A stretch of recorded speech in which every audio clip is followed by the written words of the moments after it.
le local idéal est juste ouvert sur la voie publique, et pas chez vous. C'était le dernier point. Par exemple,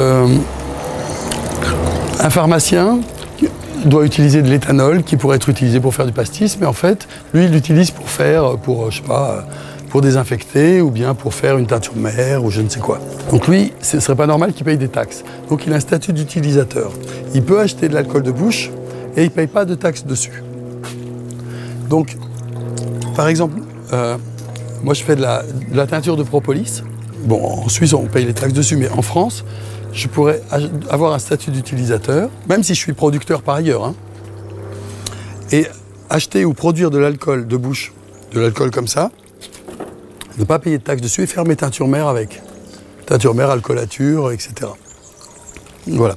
Ça, c'est un truc qui, curieusement, les douanes ne sont pas du tout, posent aucun problème pour ça. Alors, sur le formulaire, c'est une simple feuille.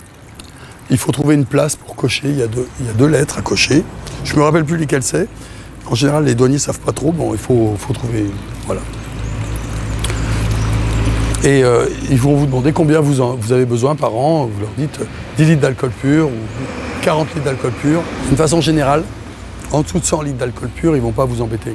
Ils vont peut-être venir voir une fois, chez vous, comment vous travaillez. Il faut être exploitant hein, pour ça. Il faut être professionnel. Par exemple, cueilleur, et puis faire des alcoolatures, ou fabriquer des cosmétiques, ou paysan, etc. Oui, parce que le statut d'utilisateur, c'est juste une formalité. Donc tu déclares que là, tu vas distiller, tu vas le sortir de ta production, te le vendre à toi-même, pour rien, et le mettre dans ton labo de cosmétiques, le sortir de l'entrepôt, et là, c'est ton alcool que tu as eu sans taxe. Voilà. Donc les douaniers vont venir voir une fois, ils vont voir qu'il n'y a rien à boire et ils ne reviendront probablement jamais. L'artisanat, à la base, est né est une spécialisation de la vie rurale, donc principalement agricole.